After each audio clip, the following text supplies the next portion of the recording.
Prasad Yadav ji rail मंत्री थे, तो उस समय में रेल की काफ़ी अच्छी खासी इनकम हुई थी, अच्छी खासी बजट पेश हुई थी, और माना जा रहा था कि जो रेल घाटे में चल रही थी वो सबसे अच्छा उभर के आया हुआ था एक इंडस्ट्री के रूप में उस समय में। इसमें रिसर्च करने के लिए भारत में ही नहीं, भारत के बाहर के भी लोग आए हुए थे रिसर्च करने के लिए। आखिर रेल जो है, जो बहुत ही जूझता हुआ था, वो बहुत ही ऊपर उठ। लालू प्रसाद यादव उस समय रेल मंत्री होते हुए सारी चीज़ अपने कंट्रोल में रखे हुए थे रेल क्या करना। लेकिन आज की जो स्थिति है वो कहाँ तक वो रेल मंत्रालय के पास में है और कहाँ तक केंद्र सरकार उसको डील कर रही है। देखिए, मुझे लगता है रेल मंत्रालय तो सिर्फ एक कह सकते हैं आप मुहरा है, चलाने वाला पीछे से कोई और है। तो बहुत सारी चीज़ों में आप बखूबी देख भी रहे हैं, मुझे नहीं लगता कि मुझे ज़्यादा उसको एक्सप्लेन करने की ज़रूरत है। तो पीछे कहीं ना कहीं जो एक मतलब ब्रेन, सॉलिड ब्रेन जो लगा हुआ है ना, वही मास्टर माइंड बोल सकते हैं, तो वो सारी चीज़ों को डेवलप कर रहा है। और लालू जी का जहाँ तक सवाल रहा, तो वाकई में ये इतिहास है कि लालू जी के जैसा रेल मिनिस्टर ना दूसरा पहले भी था, ना इस समय है और ना तो आएगा। जो बिहार से केंद्र में रेल मंत्री नीतीश कुमार भी बने हैं, सब लोग बने थे, लेकिन लालू प्रसाद यादव जो बने थे तो रेल मंत्रालय सर्वमान्य रहा था उस समय में, का बहुत अच्छा अचीवमेंट रहा था। तो उन्होंने बहुत बेहतर किया, उन्होंने बहुत डेवलप किया, और शायद उन्हीं की देन है कि आज भी जो बहुत सारी ट्रेनें गरीबों के लिए, मतलब चाहे गरीब रथ उन्हीं का देन, हाँ, गरीब रथ उन्हीं की ट्रेन है, जो मतलब देन है, जो कि एक आम नागरिक भी उसको अफोर्ड कर सकता है। गरीब से गरीब तबका भी इसमें बैठ के जाता है, पीने के लिए, हाँ, जो बहुत सारी चीजें थी, जो बहुत सारी चीजें थी जो उन्होंने डेवलप की। तो मैं तो प्राउड के साथ कहती हूँ, मैं आरजेडी से जुड़ी हुई हूँ और मैं पूरे फुल प्राउड के साथ कहती हूँ कि लालू जी से बेहतर रेलवे मिनिस्टर कोई भी नहीं था। मैडम, जिसमें वो मिनिस्टर थे उसमें मैं बिहार के लिए उन्होंने बहुत सारे, जैसे मधेपुरा में उन्होंने रेल इंजन कारखाने का भी उद्घाटन करवाया था, लेकिन वो सरकार चली गई। बाद में जो सरकार आए तो वो तो प्रस्तावित हो चुका है ऑलरेडी, जो कि बिहार में मधेपुरा में रेल इंजन कारखाना बनाया जाएगा, लेकिन वो धरी की धरी रह गई है, प्रस्ताव अभी तक कुछ नहीं हो रहा है। ये कहाँ तक उचित है? उचित तो नहीं है, लेकिन अब यही है कि गवर्नमेंट है, जिसके हाथ में सत्ता है वही नचा रहा है। इस पर बस मैं अभी इतना ही कह सकती हूँ इस टॉपिक पर। गवर्नमेंट तो सिर्फ शिलान्यास और उद्घाटन करती है ताकि जनता को लुभाने के लिए। हो सकता है अगली बार हमारी सरकार आएगी तो जनता तो यही चाहती है कि अगली बार हम इनको वोट देंगे, अगली बार इनकी सरकार आती है तो हम यहाँ पर रेल इंजन कारखाना खुल सकता है, हम लोगों को रोजगार मिल सकता है। देखिए, अभी तो प्लानिंग यही है। अब जैसे देख रहे हैं 2019 नज़दीक आने वाला है, तो उनकी तो प्लानिंग ही यही है कि हम कैसे लुभाएं। 4 साल में तो उन्होंने कुछ किया नहीं। लास्ट टाइम में वो क्या कर रहे हैं कि हर एक चीज़ों पे ऑफर अभी दे रहे हैं। तो जब आपने 4 सालों में नहीं किया तो आप 1 साल में क्या कर लेंगे, और आपको अगर हम दोबारा मौका दे दें तो आप आगे आने वाले 5 सालों में क्या करेंगे।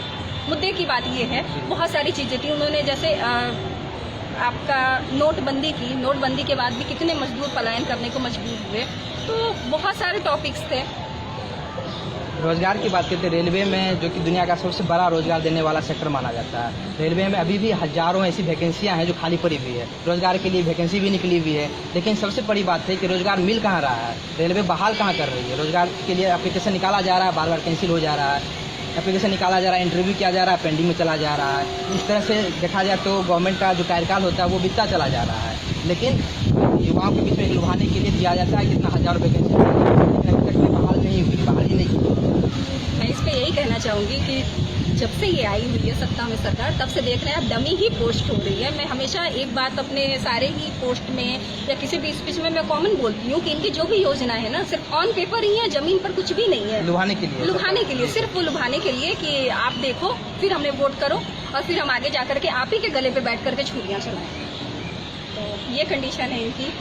और एक चीज़ मैं और कहना चाहूँगी, जहाँ तक हम रेल से हमने शुरुआत की थी, भारत की रेलवे व्यवस्था से, तो कैंटीन्स की बात की जाए, ज़्यादातर जो कैंटीन्स हैं वो कुछ ही ठेकेदार जो चुने हुए होते हैं उनको दी जाती हैं, और जो ठेके के जो नॉर्म्स होते हैं, जैसे IRCTC को दिया गया था, उसके अलावा भी आज बहुत सारे डिजिटल इंडिया देखा गया तो ऑनलाइन ही दे दिया गया है। ऑनलाइन फूड के लिए आप IRCTC का भी नहीं ले सकते हैं, ट्रेन में अगर बैठे हैं तो आप ऑनलाइन खोल करके दूसरे फूड का जो आउटसोर्सिंग एजेंसी है वहाँ से भी खाना मंगा सकते हैं। लेकिन लोग क्या करते हैं, जिनको उतना नेट नहीं आता है, या जो उतने बहुत सारी, जो मैंने आपको बोला कि जनरल बोगी में और स्लीपर क्लास में बहुत ज़्यादा हाई प्रोफाइल लोग नहीं बिलोंग करते कि इनको बहुत ज़्यादा नेट चलाना आता हो या ऑर्डर करना, तो वो लोग क्या करते हैं, वो लोग तो वही प्रेफर करते हैं कि जो आ रहा है वो खरीद के खाओ।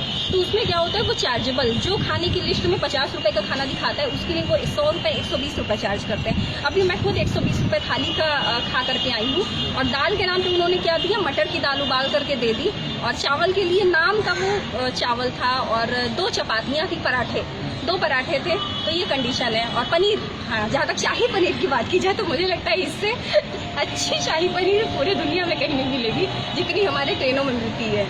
और चाय की तो बात ही मत पूछिए। और चिप्स के पैकेट्स हैं, जैसे चिप्स के पैकेट्स हो गए, केक हो गया, 30 रुपीज़ का प्रिंट है MRP केक का, उन्होंने 35 रुपीज़ लिए। मैंने पूछा भी वेंडर से कि आप 30 रुपये का MRP है तो आप 35 रुपये क्यों लिए? तो उन्होंने मुझे ये बोला, मैम ये बताइए, इतने महंगे महंगे जो कॉन्ट्रैक्ट हम लोग को मिलते हैं, जो हमारा ठेकेदार है, तो उसे भी आगे चार्ज करना पड़ता है, इसको देना पड़ता है, उसको देना पड़ता है, तो वो पैसे कहाँ से निकलते हैं? वो इसी से निकलते हैं। आप खुद सोचिए, एक आदमी से जब वो 5 रुपये एक्स्ट्रा वसूलते हैं तो आप ट्रेन के इससे मतलब अंदाजा लगा लीजिए कि जो पब्लिक होती है वो 5 रुपीज़ मिल करके कितना वसूलते हैं।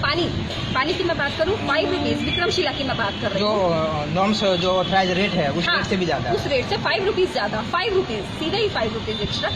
पानी जो कि एक कॉमन जरूरत होती है जिसके बिना आदमी चल नहीं सकता है, तो 15 रुपीज़ उसमें प्रिंट थे और हमसे वसूले जा रहे थे 20 रुपये। अब आप सोचिए, जो गरीब आदमी है वो क्या करेगा? चलिए, हमने तो किसी तरह अफोर्ड किया, हम लोग ठीक ठाक फैमिली से बिलोंग करते हैं, लेकिन गरीब आदमी वो 15 रुपये की जगह 20-20 रुपये दे रहा है। पहली बात तो मुझे लगता है कि पानी की कीमत ट्रेन जो रेल होती है, भारतीय रेल, उसे मुश्किल से 10 से 12 रुपये करनी चाहिए। उन्होंने 15 रुपये, हाँ, ऑथराइज किया हुआ रेट है, लेकिन ऐसा नहीं है। ये तो कहीं न कहीं वाली इंटरनली रूप से करप्शन हो रहा है। बिल्कुल, जो जहाँ ये जो कमीशन का पैसा जा रहा है, जो ज़्यादा पैसा लिया जा रहा है, वो तो इंटरनली डिपार्टमेंट में ही रह जाता होगा पैसा। जो अधिकारी होंगे कि सारा जगह कमीशन दे रहा है, वेंडर लोग भी कमीशन दे रहे हैं, तो इंटरनली डिपार्टमेंट में ही आ जा रहा है, सब लोगों का इसमें मिला जुला है। अगर कोई कंप्लेन भी करता है सपोज, तो आई थिंक कि कंप्लेन करने के बाद भी इंटरनल सब डिपार्टमेंट इसमें लिप्त है, तो उनकी सुनवाई बहुत ही कम ऐसी होती होगी। तो तभी तो आप देखते हैं कोई केसेस आते हैं उभर के, करप्शन के, जो फूड करप्शन होता है रेलवे में, उसके कोई केसेस आते हैं उभर के। कभी भी जल्दी आपको, मुझे लगता है कि देखने को क्या सुनने को भी नहीं मिलेंगे। तो उसका रीजन यही है, जब सारे लोग लिखते हैं तो कंप्लेन करेगा कौन? और जो बंदा बेचारा, जो लोकल बंदा है, जेन्युइन गरीब लोग हैं, वो कंप्लेन करेंगे भी तो किससे करेंगे? या उनकी सुनवाई नहीं होती, कर भी देता है तो सुनवाई नहीं होती। मैं अपनी खुद की बात बता रही हूँ, भागलपुर स्टेशन की बात है। गरीब रथ ट्रेन से मैं थी, आज से 2 साल पहले गरीब रथ ट्रेन हमारी थी। ट्रेन 22 घंटा लेट, और हमने स्टेशन पे ही बिताया, भागलपुर स्टेशन पे। वहाँ पे जो वॉशरूम, हाँ, विक्रमशिला नहीं, गरीब, हाँ, और 2 साल 3 साल पहले की बात है। तो वहाँ का जो वॉशरूम था, जाहिर सी चीज़ है, 22 घंटे ट्रेन लेट थी तो हम कहाँ जाते? हमने वेटिंग रूम में वेट किया। और उस समय मेरा पॉलिटिक्स से कोई नाता नहीं था, मैं जेन्युइन जो कॉमन सा, हाँ, बस मैं वही बन करके उस समय थी। तो मैंने 22 घंटे वेटिंग रूम में बिताए। तो जब हम वॉशरूम के लिए जाते थे, पर उसमें हमसे 5 रुपीज़ वसूले जाते थे, क्योंकि उसने रेट दिया था 1 रुपये वॉशरूम का, और प्लस मतलब 2 रुपीज़ उसका था आपका वॉशरूम के 2 रुपीज़ थे, जेन्युइन रेट इतना ही था। ऑथराइज किया हुआ, ऑथराइज किया हुआ, हाँ, मतलब यूरिनल का 1 रुपये था, और वैसे आप यूज़ कीजिए पॉटी वगैरह तो उसके लिए 2 रुपीज़ थे। लेकिन वो क्या करते थे, वो 5 रुपीज़ यूरिनल के लिए, और 10 रुपीज़ लेते थे अगर आप, हाँ, थोड़ा सा टाइम ज़्यादा होता है तो वो 10 रुपीज़ वसूल लेते थे। ये कंडीशन से आप इससे आप खुद अंदाज़ा लगाइए आम पब्लिक के साथ क्या गुजरती है जी।